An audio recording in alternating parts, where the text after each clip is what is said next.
So moving on, let's talk about the draft lottery here for a second.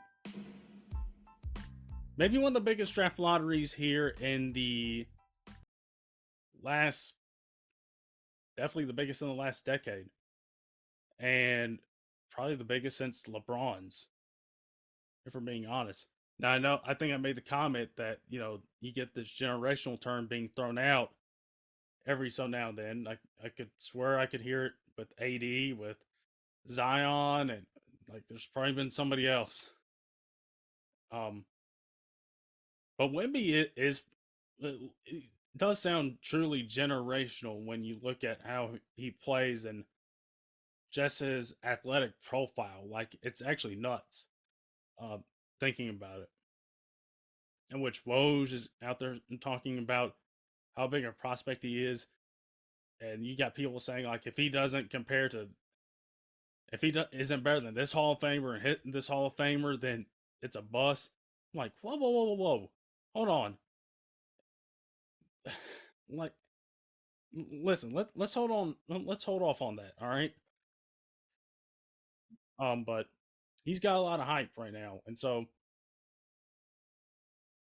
a lot of people were waiting to see who's going to be the victor of Tuesday night, and there's going to be a lot of teams that were going to be upset. It's going to be the greatest night of one franchise's life on Tuesday night. Then you got 13 others that are just kind of like, this is horrible. And the consolation prizes aren't bad in this draft, particularly at 2 and 3, and we'll get to them here in a bit. But we talked about this last week, and the team that got the number one pick is the team I think is the best fit for him, and that is the San Antonio Spurs. They ended up winning the lottery. I believe the Blazers were just about this short of getting the number one pick, in which that would have made things really interesting with Portland and how they navigate their offseason. Like, do you trade Dame? Do you trade the number one pick to somebody that really wants Wembenyama? You get a really good star in trying to build things in Portland because you got Dame, Shane Sharp has shown some good stuff. You got Simons, looks pretty good. Jeremy Grant, Nurkic. There's something to build around there. And we'll talk about Portland here in a minute. But for San Antonio, and we talked about this last week, this is a really big change for San Antonio coming up. Because if you look at what they have in draft assets and what they have in cap space, they look really attractive right now as an option. Because now you got Wembenyama. A lot of people in the league have been talking about him. So you might have some people that want to play with him. You got some really nice young pieces in Branham, Vassell. Sochan had a really good rookie season last year. Looks like he's going to be a good fit with Wembenyama, which, by the way, where is he going to play? Is he going to be a 5? Are they going to try him at the 4? Or is he going to be a 3? I'm curious where San Antonio is going to start him off at. I imagine it's going to be at the 5, but we'll have to see. I mean, with the way the NBA has gone now, yes, there's still positions, but it's trended towards more position-less basketball. And so I believe they got Keldon Johnson, and I think he's the only guaranteed contract through 27, because I think that's when his extension is up. And you look at their salary cap space; they got $40 million in cap space this summer, and I believe in draft assets they got loads of first and second round picks upcoming. So they look like they're an attractive option right now with the cap space, the draft capital they have, and now you add one of the most hyped prospects of all time to your organization, in which we talked about this again. San Antonio and generational big men name a better combo in NBA history. It's worked out twice, and I think it's going to work out a third time. And good Lord, Popovich is not going to stop coaching. I don't think the man's gonna retire. He's gonna keep on coaching this kid for however long he's able to, and it's truly nuts. Um, but yes, Wembenyama lock number one to San Antonio. It just made all the sense in the world. And I believe our number two team that we talked about, Detroit, that would be another probably the second best fit. They finished with the worst record in the league.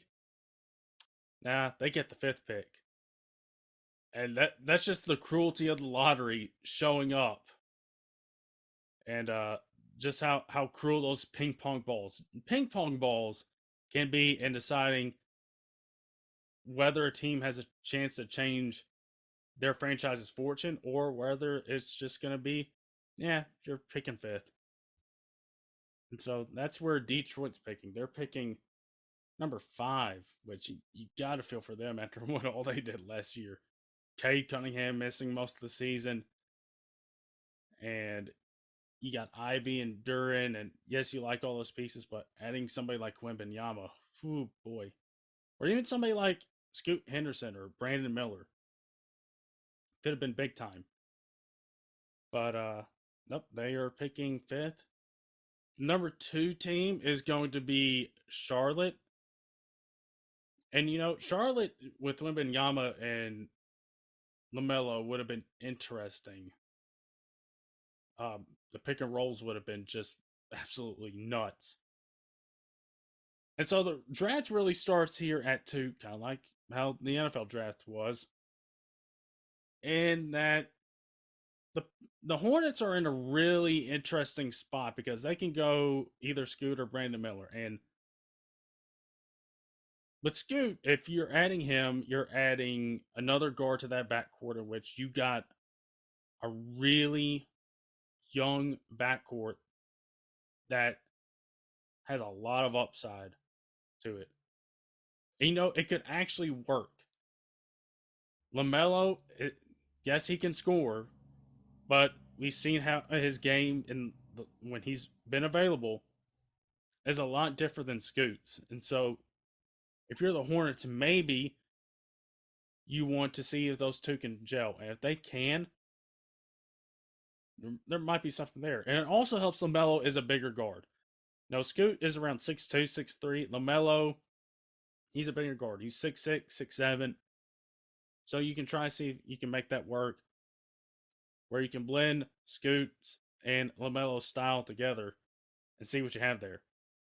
Now, to go with Brandon Miller, you're adding a really good wing prospect to your team, which probably need one.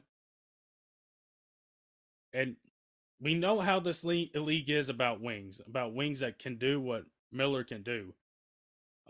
They are extremely valuable. But there is a couple things there, and you saw how he performed in the tournament and did not look all that great. And then also you got this baggage surrounding him with what's been going on at Alabama for the last few months.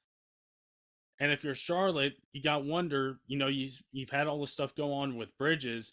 Do you really want to do round two with all that stuff if that's true and that's what you want to do? So it's an option to think about with Brandon Miller. And then you got Portland at number three,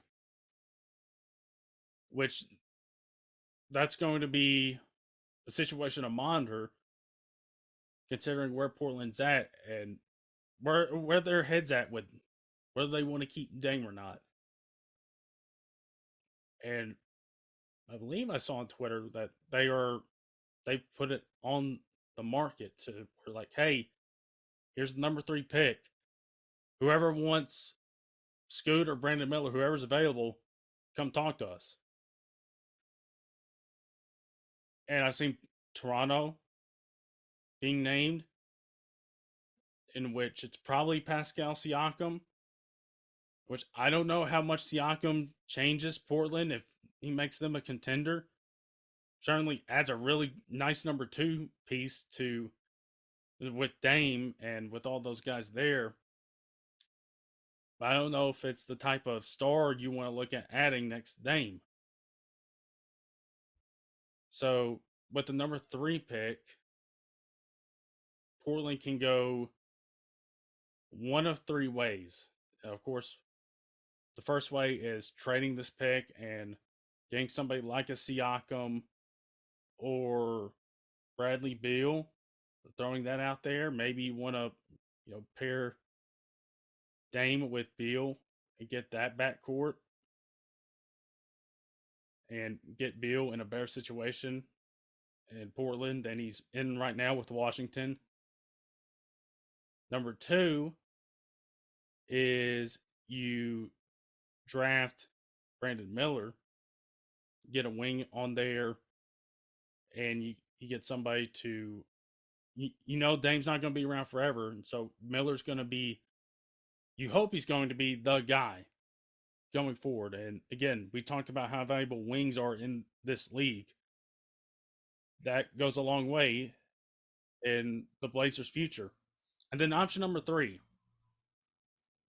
if it's option number 3, I'm taking a serious look at it and really considering trading Dame. Especially if Scoot is still on the board. If Charlotte says, hey, we're rolling with Brandon Miller with the number 2 pick, Silver goes up and announces that, then if I'm Portland, I think you get the rebuild started. You think about what Dame can get you. And I think you have to weigh that. I think Portland's probably weighing that right now and it's going to weigh that until the draft in about a month. It's like, what's going to be better? Dame with the group we have now, plus Brandon Miller. Dame with this group, plus another star like Siakam. Or with the third option, and that is you take Scoot if he's available. And it's all contingent on if he's available at number 3. But if he is, do you like those 2 other options? Or do you like the option where you take your point guard of the future and Scoot Henderson at number 3 and you trade Dame to a winning situation, but you get a lot back and just roll with that and start rebuilding around your future? Because, we saw Portland tank there really late in the season. And, credit to them, they got the number 3 pick. So I think if Portland's weighing these options, I think they're weighing the option that if they want to go and trade this pick and get somebody like Siakam or Beal or whoever else, Levine, that's another thing that just popped into my mind. Or whether they want to take somebody like Brandon Miller if he's available at 3, or if Scoot's available at 3, trade Dame, start the future, get that rebuild going. You have all these assets you got for Dame, and you can start and get things going and get the Scoot Henderson era underway in Portland. So, with as far as the 3 teams, we know what the Spurs are going to do. The Hornets are interesting, but not as interesting as where the Blazers are right now, because they hold the most interesting spot in the draft right now, considering with all the different options that they can go with, whether it's trading that pick or sticking at that pick, and potentially trading their star point guard.